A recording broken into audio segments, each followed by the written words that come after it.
My parents secretly took the $60,000 I had worked for years to save for my dream business and handed it to my golden child sister to buy her a house. 5 years later, karma hit back hard that I grew up in what outsiders would probably call a normal family, but inside those walls, it felt like I was living in a completely different world. I was the oldest, the quiet one, the kid who always followed the rules and tried to earn approval through grades and hard work. My younger sister, on the other hand, was the complete opposite. She was the golden child. Everyone knew it. She didn't have to do much to earn love, attention, or resources. Somehow, everything was always tilted in her favor, and I was just expected to deal with it. From the time we were children, it was obvious. If I brought home straight A's, my parents would nod, say good job, and then go back to whatever they were doing. If my sister brought home a B dash, they'd throw a celebratory dinner and tell her how proud they were. She had this way of wrapping them around her finger, and no matter how unfair it felt, I couldn't do anything about it. I learned early on that in our house, my effort didn't carry the same weight as her charm. By the time I was a teenager, I was already working part-time jobs, trying to save for the future. My parents weren't wealthy, and I didn't expect them to pay for my college or my dreams. I knew that if I wanted a shot at building something of my own, it would have to come from me. So I picked up shifts after school, weekends, summers, anything I could get. I wasn't afraid of hard work. In fact, I kind of thrived on it. My sister, meanwhile, floated through life. She didn't work. She didn't have to. Whenever she wanted something, she got it. A new phone? My parents bought it. A car for her 16th birthday? They found a way to finance it. I didn't resent her for being born lucky. It wasn't her fault, but I couldn't help feeling invisible when I graduated high school. I had managed to save a decent chunk of money. Most of my friends blew their paychecks on clothes, games, or parties. I didn't. I lived cheaply, packed lunches, wore the same sneakers until the soles wore thin, and funneled nearly everything into my savings. By the time I was in my early 20s, that savings account had grown into something I was proud of, $60,000. That money represented years of sacrifice. It wasn't just numbers on a screen. It was every Friday night I skipped going out so I could pick up a late shift. It was every used textbook I bought instead of a new one. It was the car I didn't buy, the trips I didn't take, the comfort I traded away because I had bigger goals. That money was supposed to be my seed fund to start a small business I'd been planning. That I spent hours researching, sketching ideas, reading about entrepreneurs who built something from scratch. I wasn't naive. I knew it wouldn't be easy, but I believed in myself enough to take the risk. Having that money gave me a sense of possibility. For once, I felt like I wasn't just the overlooked kid. I was someone who could carve out his own path. The irony, of course, is that the people I least expected to betray me ended up being the ones who ripped it all away. But at that point, before it all came crashing down, I was proud. I was finally standing on the edge of something bigger, something that was mine. Looking back, maybe that's why it hurt so much. It wasn't just money. It was the years, the sweat, the belief that if I kept my head down and worked hard enough, I could build a future. I had no idea that the people closest to me were about to take that away with a single decision, and that decision would set me on a path I never saw coming. The day it all unraveled started like any other. I came home from work, tired but buzzing, with that familiar determination. I'd been sketching out the next steps for my business plan and was excited to finally start reaching out to potential mentors. I had no idea that, while I was busy chasing my future, my family was already dismantling it behind my back. It wasn't until my mom casually mentioned something over dinner that I even realized something was wrong. She said it the way you might comment on the weather, like it was nothing. Your sister put a down payment on her new house today. At first, I thought I'd misheard. My sister? Buying a house. She never worked a steady job a day in her life. She had no savings, no discipline, no plan. I asked how she managed it, trying to keep my voice calm. My dad gave me this look, half defensive, half dismissive, and said, "We helped her. It was time she got settled down, and we didn't want her to struggle." That's when the pit in my stomach opened. Helped her? With what money? I pressed. My mom didn't even flinch. She said it like it was the most reasonable thing in the world. "We used the savings account you had sitting there. $60,000 is too much for someone your age to just have lying around. It was better put to use helping family. I remember the sound of the fork hitting my plate when I dropped it. For a few seconds, I just sat there frozen, my brain scrambling to make sense of what I'd heard. My money? The money I worked myself raw to save? They didn't ask. They didn't even tell me. They just took it and handed it to her like it was theirs to give. When I finally found my voice, it came out sharper than I expected. That wasn't your money to touch. That was mine. I needed that for my business. My dad scoffed, leaning back in his chair like I was overreacting. You're young. You'll make more. Your sister needed it now. She's starting her life. She's building a home. You'll understand when you're older. That sentence lit me on fire. Older? I had been older since I was a teenager, working jobs to carry my own weight while my sister floated. I had been older when I saved instead of spending recklessly. And now, suddenly, my effort meant nothing. While her irresponsibility got rewarded, I turned to my sister, who was sitting smugly, not even pretending to look guilty. You know that was my money. You knew what I'd been working for. She rolled her eyes, that same dismissive little gesture she'd used our whole lives. Oh, please. You act like you're the only one who deserves nice things. Mom and Dad thought it was better for me, and I'm not giving it back. Get over it. I saw red. I don't even remember half of what I shouted after that. Only that years of pent-up resentment poured out at once. Every slight, every time I'd been pushed aside, every moment I'd been told to wait while she was handed everything. This was the breaking point at why parents didn't react with guilt or apologies. They doubled down. Family helps family. My mom said firmly, "You'll be fine. Stop being selfish." Selfish. That word cut deeper than I can explain. After years of sacrificing everything, I was selfish for wanting to keep the one thing I'd earned for myself. At that moment, I realized there was no winning with them. They'd already made their choice, and it wasn't me. That night, I barely slept. I just lay in bed, staring at the ceiling, my chest so tight it felt like I couldn't breathe. I kept replaying the dinner over and over, hoping maybe I'd misunderstood, that maybe my parents would come into my room and say it was all some sick mistake. But no one came. No apologies. No explanations. Just silence, as if nothing had happened to be why. Morning, the rage had cooled into something heavier, pure betrayal. I had always known my sister was spoiled, but my parents? I had thought that at least when it came down to it, they'd recognize my effort, that they'd value fairness. Instead, they chose her, just like they always did, only this time they didn't just take away an opportunity. They stole my entire future. That I confronted them again in the kitchen, my voice raw from lack of sleep. You had no right. I need that money back. My dad didn't even look up from his coffee. We're not discussing this again. It's done. Your sister needs stability. You'll thank us one day. My mom tried to soften it, but her words were just as brutal. We've always given you so much freedom. You're strong, independent. You don't need the money like she does.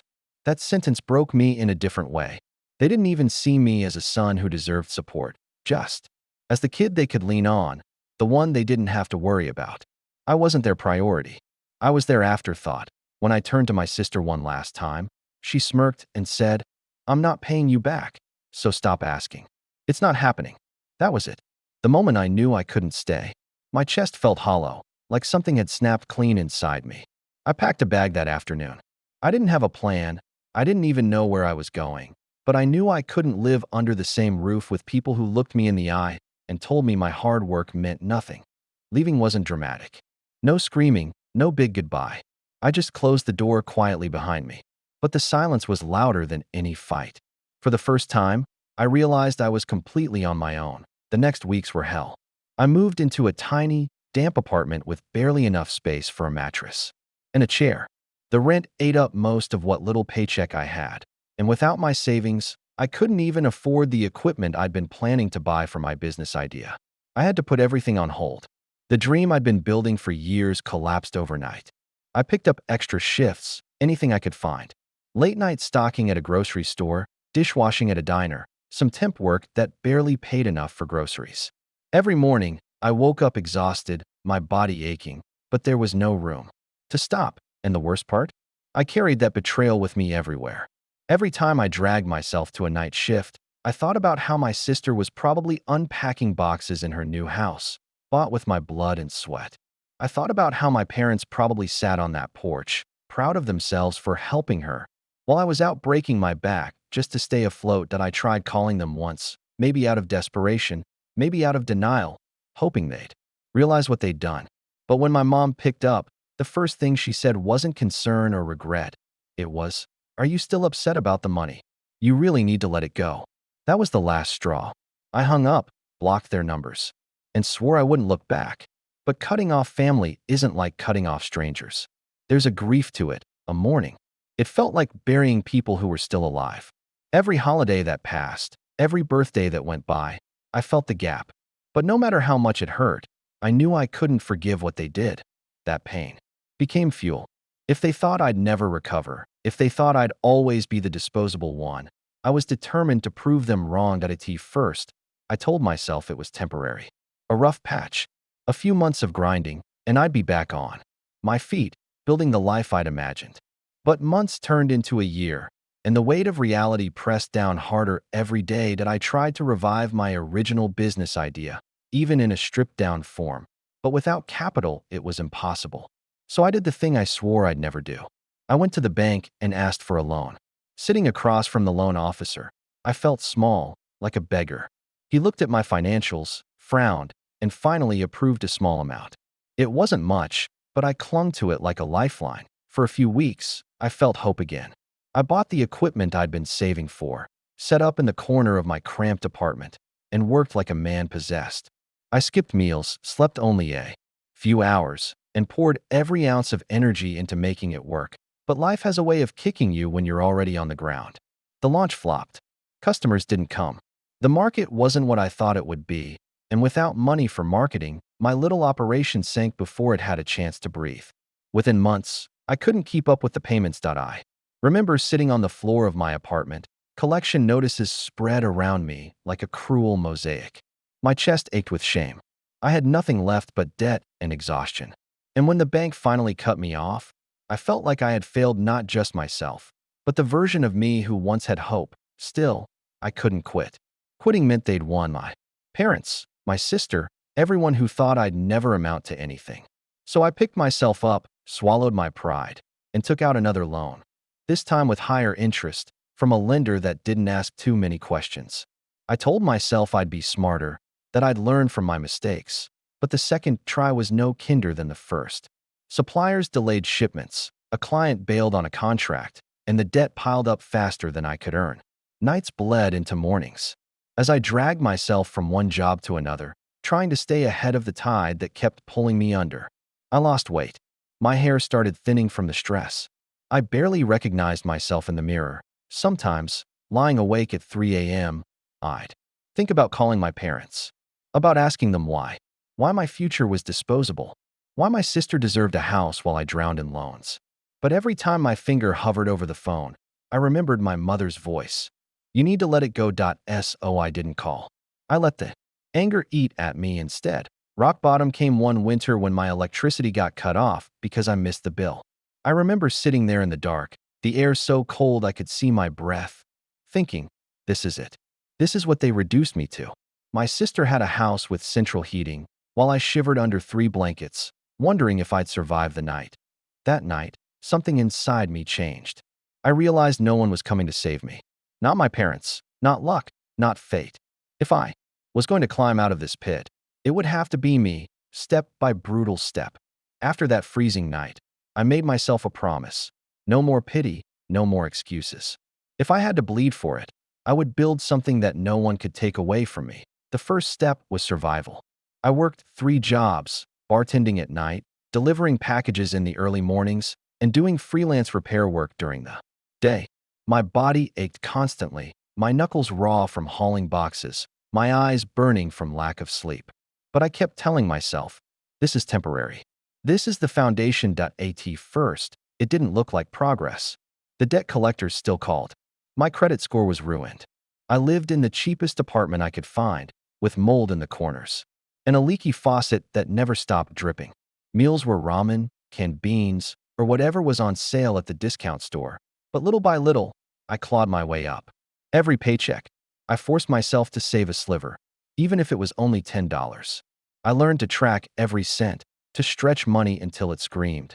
Then came the small breakthroughs. A side gig fixing computers turned into a steady stream of clients. Word spread, and soon I was getting calls from local businesses. I realized that maybe I had the bones of something sustainable here. Not a grand dream. Not yet, but a way forward that I reinvested every penny I could spare. New tools, a better laptop, online courses in digital systems and programming. Nights that used to be filled with despair were now filled with YouTube tutorials, textbooks, and practice. I became obsessed with learning, with sharpening myself into something valuable. Year 2, I paid off my first predatory loan. It felt like breathing again after years underwater. I celebrated by buying myself a cheap secondhand chair for my desk because the one I had was literally falling apart. That night, sitting in that chair, I felt like a king. By year 3, I transitioned almost entirely to tech contracts. I was still working insane hours, but I was earning more than I ever had in my life. For the first time, the number in my bank account didn't make me nauseous. For the first time, I could imagine a future beyond survival. Of course, it wasn't smooth sailing. There were weeks where I thought I was going to crash again. Clients who didn't pay, projects that failed, nights where I stared at the ceiling, shaking, convinced I was one bad month away from losing everything again. But each failure sharpened me. I learned to spot red flags in clients. I learned to negotiate. I learned that every skill I picked up made me harder to crush. By year 4, I wasn't just surviving, I was building. I incorporated a small business, hired one part-time assistant. I moved into a slightly better apartment, one where I didn't have to sleep in a coat during winter. It wasn't glamorous, but it was mine, and by year 5, everything changed. I landed a contract with a mid-sized company that needed a full systems overhaul. It was grueling work, but when the project was finished, my reputation exploded. Suddenly, I wasn't just the guy who fixes computers. I was a professional, in demand, with income rolling in faster than I'd ever dreamed possible. The first time I calculated my yearly earnings and saw 6 figures staring back at me, I laughed until I cried. 5 years of pain, humiliation, and clawing up from nothing. And here I was. The first 6-figure year felt like a miracle, but I knew better than to treat it like a fluke. I doubled down. Every lesson from those brutal years of survival burned into me. Save relentlessly, diversify income, never rely on just one client, and always keep learning. Instead of splurging on luxuries, I reinvested again. New equipment, specialized certifications, networking events where I forced myself to shake hands with people far more successful than me. It was awkward at first. Me, the guy who used to live on canned beans, now sitting in conference halls with polished executives. But I listened more than I talked, and I learned that I remember the first time someone I admired asked me for advice. That tiny moment shifted something in my brain. I wasn't just clawing my way out anymore. I was climbing. I belonged. Then the snowball effect kicked in. That one big contract led to 3 more referrals. I expanded my services, branching into cybersecurity and cloud infrastructure. Businesses that once wouldn't have returned my calls were now reaching out to me. By the second 6-figure year, I wasn't working myself to death anymore. I had systems, processes, and a small but reliable team. For the first time since my savings were stolen, I could breathe, not the desperate gasps of survival, but deep, calm breaths of security that I moved into a proper home. Nothing extravagant, but solid, warm, with enough space to finally hang pictures. On the wall, I bought furniture that wasn't secondhand, a mattress that didn't sink in the middle. The first night I lay down on it, I almost cried from how good it felt. Vacations were still rare, but I allowed myself small pleasures, taking a weekend trip, buying decent clothes, eating in a restaurant without panic checking the prices. Each of those moments felt like a rebellion against the version of me who once begged his landlord for another week to pay rent. And then, inevitably, word got back to my family. I hadn't spoken to them in years, but somehow they always had a way of finding out things when money was involved. At first, it was little rumors filtering through mutual acquaintances. Did you hear? He's doing really well now. I braced myself because I knew what was coming. Sure enough, after 5 years of silence, an email landed in my inbox. From my mother. The subject line was simple: "We miss you." The body of the email was drenched in nostalgia and guilt.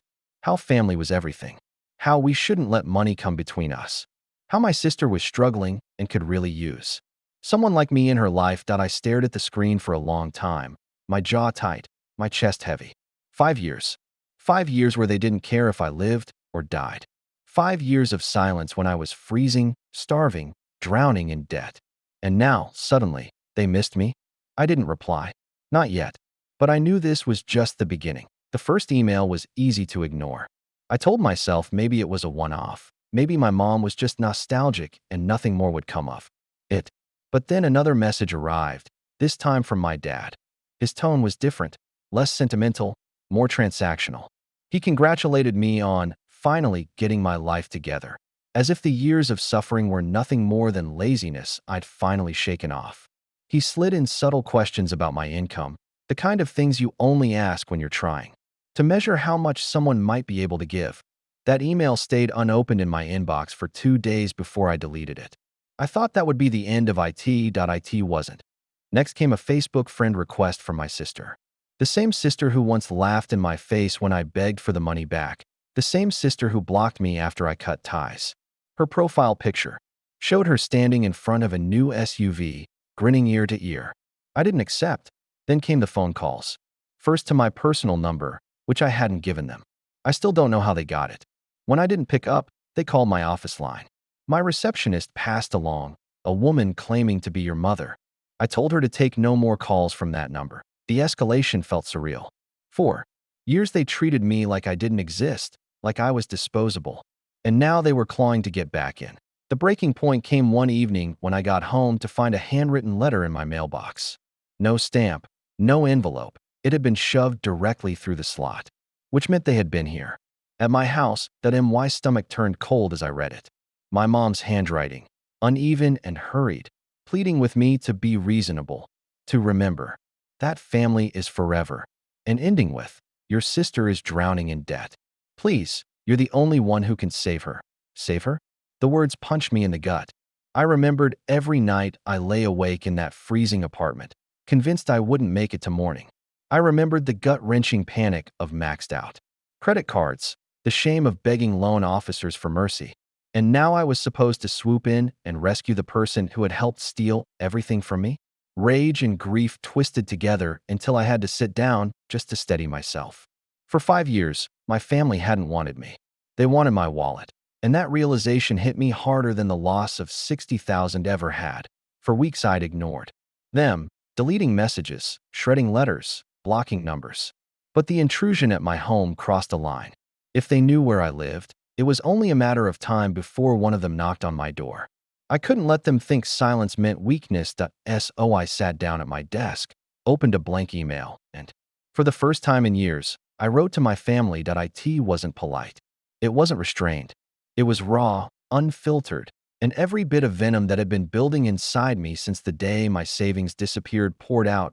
I told them how it felt to be robbed by the people who were supposed to protect me. I reminded them of the nights I went hungry while they enjoyed dinner in a newly furnished house. I described the humiliation of begging strangers for loans after they stole my future. I laid it all bare. The cold nights, the failing grades, the panic attacks, the constant pressure of debt crushing me until I thought I'd break.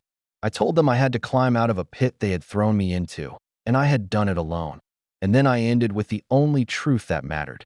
You are dead to me. Don't ever contact me again. When I hit send, I expected relief. Instead, I sat there staring at the screen, heart pounding like I'd just run a marathon. My hands shook. It felt like both a release and a final nail in a coffin I'd been building for years. It took only a day for the fallout to begin. My mother replied. First, her email was long, emotional, dripping with guilt tripping.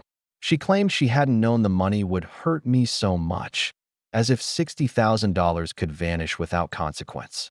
She begged me to remember family, claimed I'd misunderstood, and ended with, we only wanted the best. For all of you. My dad's response came next. Shorter, colder. He accused me of being selfish. Said I was choosing money over blood. That I should be ashamed for refusing to help my sister when she was in real trouble. And then, the cherry on top, a text from my sister. One line. I always knew you were pathetic. Some things never changed. I read it once, twice, 3 times, until I started laughing. Not out of humor, but out of sheer disbelief. After all these Years after all the pain, she still had the audacity to spit in my face. That was the moment something hardened inside me. The guilt I'd carried, the faint lingering hope that maybe, somehow, things could be repaired. It all burned away.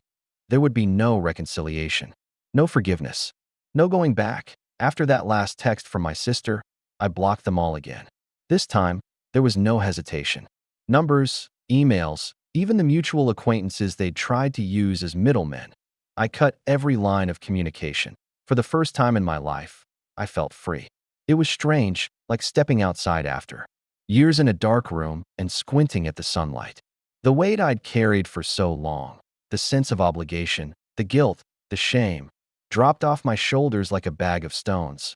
But freedom came with its own kind of loneliness. I had no family. Holidays were quiet.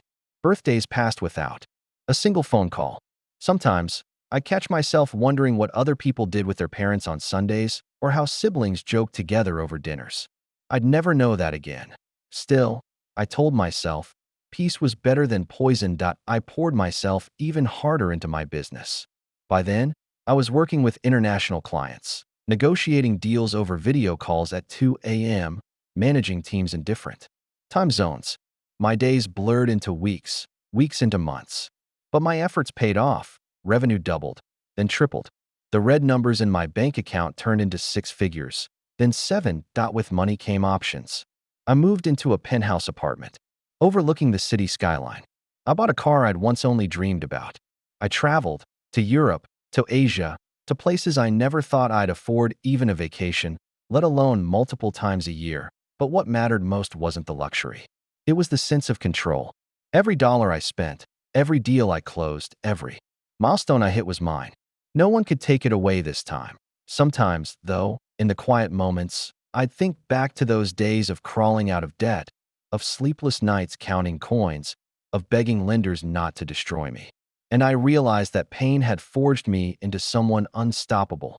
And yet, even in success, the shadow of my family lingered. Because deep down, I knew it was only a matter of time before they came back. People like them don't stay quiet when there's money on the table. And I was right. It started with whispers. Old neighbors reaching out to say my parents spoke proudly of me now, like they hadn't cut me off when I was broke. Then came a mutual friend saying my sister had been talking about me at gatherings, spinning stories about how she'd always believed in me. The audacity made my blood boil. They had erased the years of betrayal, rewritten the past to paint themselves as supportive, but the real confrontation wasn't far off. And this time, I wouldn't just defend myself. This time, I was ready to burn the bridge completely. It happened on a Tuesday evening. I just wrapped up a video call with a client in Singapore and was pouring myself a drink when my phone buzzed. The name flashing on the screen nearly made me laugh out loud. Mom. For a moment, I just stared at it, thumb hovering over the screen. After 5 years of silence, here she was, calling like nothing had happened. Curiosity won. I picked up. Sweetheart, she said, her voice trembling. It's been too long. I didn't respond. I wanted to see where she'd go with this. She hesitated before continuing. Your father isn't well. Your sister, she's struggling. We could really use your help. There it was. Not even 30 seconds into the call, and the mask had slipped. They weren't calling because they missed me. They were calling because they needed. I let out a sharp laugh. Unbelievable. 5 years without a word, and the first thing you do is ask for money. Not even a how are you or an apology. Her tone shifted, defensive now. We didn't mean for things to get so bad. But you've done so well for yourself. Can't you find it in your heart to help your family? Family, I snapped. You stole from me. You left me drowning while you propped up your golden child. And now you want me to bail you out because your little plan didn't work? She tried to cry. I'd heard those fake sobs 100 times before, but they had no power over me anymore. I hung up. 2 days later, my sister showed up at my office. She must have charmed the receptionist into letting her in because when I stepped out of my meeting room, there she was, leaning against the wall, like she owned the place. Wow, she said, looking me up and down. You've really done well for yourself. I didn't bother with small talk. What do you want? She shrugged, flashing that same smug smile that had haunted my childhood. I just thought maybe we could reconnect. Start fresh, like siblings should. I stared at her in silence. She couldn't even say the word sorry. Finally, she dropped the act. Fine. Look, things are tough right now. The market crashed, my husband's out of work, and the mortgage is killing us. If you could just— No, my voice was calm, steady, stronger than I'd ever felt. I don't owe you a damn thing. Her face twisted with anger. You're heartless. After everything I've done for you. I cut her off with a laugh. Everything you've done to me, you mean? You made my childhood hell. You stole from me. And now you think you can guilt me into saving you. She sputtered, searching for words, but I stepped past her. Get out of my building. Don't come back. For the first time, I saw real fear in her eyes. Not because of me, but because she realized I wasn't hers to control anymore. As the door shut behind her, I felt lighter than I ever had. The ghosts of my past had tried to drag me back down, but I'd slammed the door in their faces. A week after I threw my sister out of my office, the whispers began. At first, they were small things, comments from mutual acquaintances that I'd abandoned my family, or that success had gone to my head. I brushed them off. I'd expected some fallout. But then the smear campaign went public. My parents and sister started posting on social media, painting themselves as victims of my cold-hearted greed. They told anyone who would listen that I'd turned my back on them when they needed me most. It was surreal reading their words. According to them, I was a selfish, ruthless businessman who had forgotten the people who raised me. They conveniently skipped over the part where they'd stolen $60,000 and left me to drown. First, it stung. I won't lie. Seeing strangers call me ungrateful or arrogant hurt more than I expected. Old wounds reopened, and for a brief moment, I wondered if maybe they were right. Was I being cruel? Should I have forgiven them? But then I remembered those sleepless nights of crushing debt, the shame of begging landlords for another week to come up with rent, the humiliation of scraping by on scraps while they laughed in my face, and the doubt vanished and I decided not to hide. Instead of ignoring their lies, I told the truth. Not in angry rants or messy public fights, but in carefully chosen words. I gave an interview to a local business magazine about my journey. How I started with nothing. How I clawed my way back after being betrayed by the very people I trusted most. I didn't name names, but anyone who knew me could connect the dots. The response was overwhelming. People admired the honesty. Other entrepreneurs reached out, saying they'd been through similar betrayals. Clients respected me more for being open about the obstacles I'd overcome. Meanwhile, my family's narrative started to crumble. The more they pushed their sob story, the more desperate it sounded. People began questioning their version of events. Why had they cut me off for 5 years, only to come crawling back once I was successful? Why had they never addressed the alleged betrayal directly? Their credibility unraveled, thread by thread. And the harder they tried to paint me as the villain, the more it backfired. The best part? For the first time in my life, I didn't feel the need to explain myself to them. I didn't care what they thought. Their opinion no longer carried weight. What mattered was the life I had built, the company thriving under my leadership, the loyal friends who had become my real family, the sense of peace I carried when I went to bed at night. And as their smear campaign fizzled into silence, I realized something powerful. They could never touch me again. It happened on a rainy Thursday evening. I had just finished a long day of meetings and decided to stop by a small grocery store near my apartment. I wanted something simple, just a quick dinner and maybe a bottle of wine to unwind. I wasn't paying much attention, lost in thoughts about an upcoming expansion deal, when I heard a familiar voice behind me. My stomach tightened before my mind even caught up. Is that really you? I turned, and there they were, my parents. My mother clutched a basket to her chest, her eyes wide as if she'd seen a ghost. My father stood stiffly, older than I remembered, but still carrying that same judgmental glare. For a second, none of us spoke. The sounds of checkout beeps and conversations filled the silence between us. My heart pounded, but I forced myself to stand tall. My mother broke first. You look different. Successful. Her voice cracked on the last word. I nodded, polite but detached. I am. My father's jaw clenched. We tried to reach out, he muttered, as if that excused everything. But you shut us out completely. I almost laughed. Tried to reach out? They had blasted me on social media, smeared my name, begged for money, and then cried victim when I refused. That wasn't reaching out. That was manipulation, plain and simple. You tried to reach my bank account. I said evenly. Not me. The words hung between us, sharp and undeniable. My mother flinched. My father's nostrils flared, but he didn't argue. Maybe he knew there was no defense left. For a moment, I expected the old guilt to creep back in, that reflexive urge to apologize, to smooth things over. But instead, all I felt was calm. There was no anger, no pain, just clarity. I don't hate you, I said quietly, but I don't trust you, and I don't need you in my life. It was the truth, spoken without malice. Just a simple fact that my mother's eyes watered. She looked like she wanted to say something, maybe beg again, maybe apologize, but nothing came out. My father, on the other hand, just grunted and muttered, "Fine, if that's how you want it." I turned back toward the checkout, my hands steady, my steps firm. Walking out of that store, I realized that was the final severing of the cord. They weren't monsters. They were just people who had made their choices. And I was done paying the price for them. That night, I poured myself that glass of wine, sat by the window as the rain tapped against the glass, and felt lighter than I had in years. After that grocery store encounter, something inside me shifted. It was as though the final weight had been lifted, the last lingering obligation, the last what if that had kept me tethered to the past. For the first time, I felt truly free to build a future without looking over my shoulder at it first. My family consisted of a few close friends I had collected over the years. There was Daniel, the scrappy guy who had sat with me in those night classes when I was drowning in debt. He had believed in me before anyone else had. There was Mia, a fellow entrepreneur I met at a conference, who went from a business contact to one of the few people I trusted with my deepest thoughts. Slowly, those bonds grew stronger than blood. One weekend, we all gathered in my loft for dinner. We ordered takeout, laughed until our stomachs hurt, and shared stories of failure and success.